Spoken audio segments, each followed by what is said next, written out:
a biblical perspective on life, culture, and current events. This is 2020 on Vision. So we're chatting with Pastor Rick Warren. He's now over here for the Baptist World Congress, World Alliance. And he's just been sharing his testimony and his heart for evangelism and church planting. So now you're part of this movement called Finishing the Task. Tell us all about it. That term actually started with my mentor, who mentored me for 40 years, named Billy Graham. I got to be a part of the Lausanne conferences that Billy started, and also the evangelism training that he did in Amsterdam in 1983, 1986, and in 2000. He brought 15,000 leaders, Christian leaders from around the world, paid their way, paid for their hotel, paid their meals to give them 10 days of training. In Amsterdam 86, Billy took my very first book, which was called Warren's Bible Study Methods. And it's 12 ways to feed yourself from God's Word. How to do a word study, a book study, a chapter analysis, a book synthesis, how to study a theme, all of these different ways. And Billy liked that book, and so he personally had it translated into the 18 major languages of the world and gave 15,000 copies of it free to everybody at the Congress and had me teach it. I was barely out of my teenage years in doing this, so it was a big experience. In the year 2000, Billy said, Rick, I'm going to do it again. I'm going to bring all these Christian leaders in, evangelists, pastors, young leaders, and I want you to do a conference within a conference. And I want it to be called Finishing the Task, and talk about why have we not completed the Great Commission in 2,000 years? I mean, clearly it's been a lot of godly people in 2,000 years. Why are there still people who've never heard? And so we did this conference, and I invited about 650 mission leaders from every different denomination to this conference. And we sat them around tables of about 8 people per table.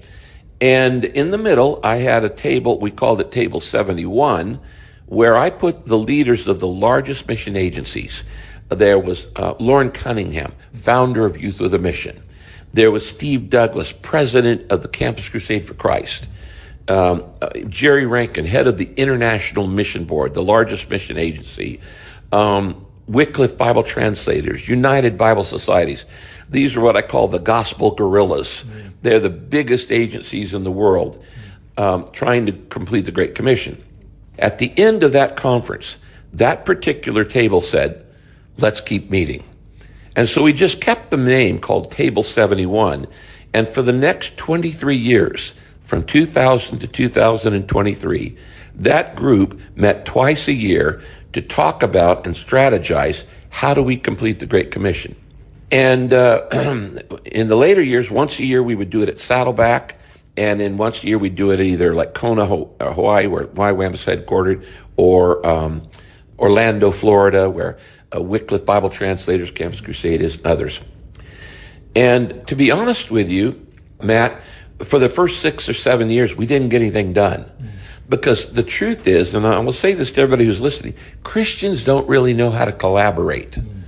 Okay, now there's a difference between networking and cooperating and collaborating.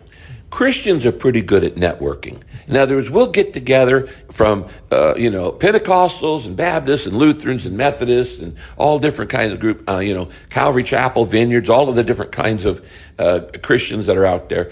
And we'll share ideas. You share me your ideas and I'll share my ideas, and we learn from each other. That's networking. Cooperating is when we agree on an event. We're all going to work on a Billy Graham crusade, and everybody works. But as soon as the event's over, that's it.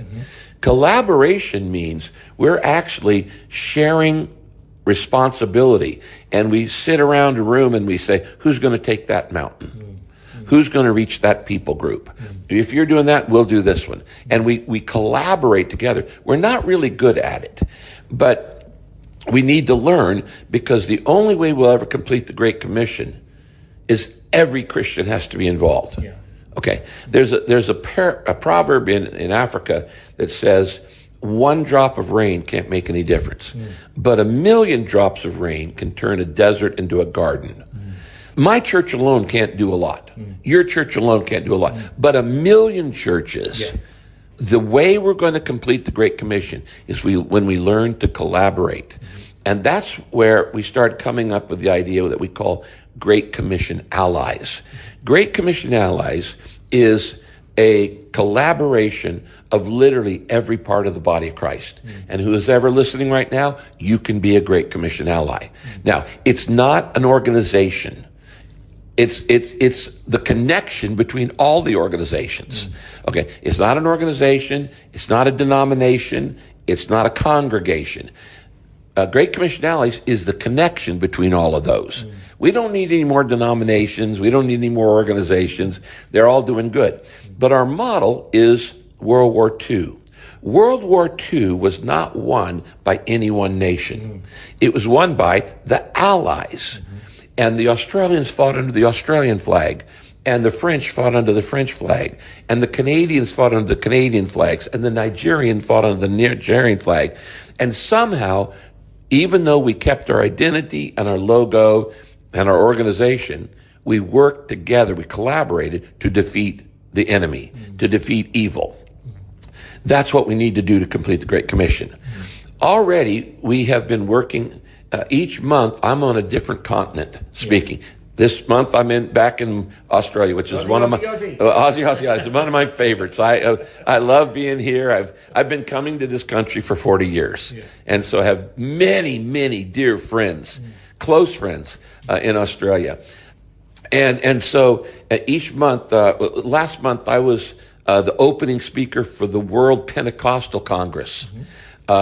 Before that, we were in Rome with a bunch of bishops and Catholic leaders, born again, spirit-filled leaders who said, we want to re-evangelize our own people and spread the good news and on that. And then I've been with the Lausanne Conference, closing speaker. This year I'm supposed to be the opening speaker for the World Evangelical Alliance, which will be in Seoul this fall. And so we're going to all these major groups because it's going to take all of us working together. Okay. And lots of raindrops working together. Now, here's the big idea. The fastest period of growth in the church was the first 330 years, between 33 AD, when Christ died on the cross, to about 360 AD. Okay. And during those 33 decades, the Christian church grew an average of 50% every 10 years. Okay. We started with 120 people in the upper room at Pentecost. But by 330 years later, 33 decades later, we had won half of the Roman Empire to Christ. 30 million of 60 million in the Roman Empire had been saved, had come to Christ. In fact, in my library, I have some Roman coins, Roman denarius from different years. In AD 7, Caesar's on the coin. But by AD 330, the Chi-Rho, that's CH, it's the first two letters in Greek of Christ's name. The Chi-Rho is on the Roman denarius. By 340 AD, Jesus is on the Roman denarius. And by 360, the cross of Jesus Christ is on the Roman denarius. Now that's culture change. When you got Jesus on your money, you have changed the culture. How did they do it? Okay, this is, we say that the church at its birth was the church at its best. Let me say it again. The church at its birth was a church at its best. So if we're going to win the world to Christ, it's not going to be done with any particular nation's methods. We don't need European methods. We don't need American methods. We don't need South American methods for everybody. What we need is biblical methods. How did they do it in the New Testament time, where they had no money? They had no cars, no trains, no radio. They had no printing press, no radio, no TV, no social media, no internet. All the stuff that we expect to use to spread the gospel today, they had none of that. And yet, how did they go from 120 people to half the Roman Empire in 300 years? Everybody was a messenger. That's good. Everybody was a missionary. Everybody was a minister. Okay? You know, the word priest, we have a fair number of Christian churches today that call their leaders priest. Well, the word priest was not even used to 400 AD in the Christian church, and they didn't even start wearing different kinds of clothes until about 420 AD. Now, let me just put this in perspective. When I say we're all called to preach the gospel, here's what everybody's thinking right now. When I say the word preach, they think a guy standing behind a pulpit, maybe in a suit, standing behind a pulpit with a Bible in his hand, with a church roof over his head, talking to people who are sitting in either chairs or pews, and they call that preaching. Well, none of that's true for the first 300 years of the church. There weren't no church buildings for 300 years. There were no pulpits for 900 years.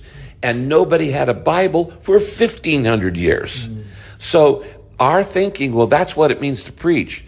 Jesus, it says, whenever we're preaching the gospel, he was never in a church building. He never stood behind a pulpit, and he never held a Bible. So the word preach literally in the Bible means communicate, share, witness, tell. It just means pass it on. It's a communication term, and we're all called to preach. Okay, people say, well, I could never be a preacher, stand up behind the pulpit. God doesn't expect you to do that. So it's really more about passing on the good news. Thanks for taking time to listen to this audio on demand from Vision Christian Media. To find out more about us, go to vision.org.au.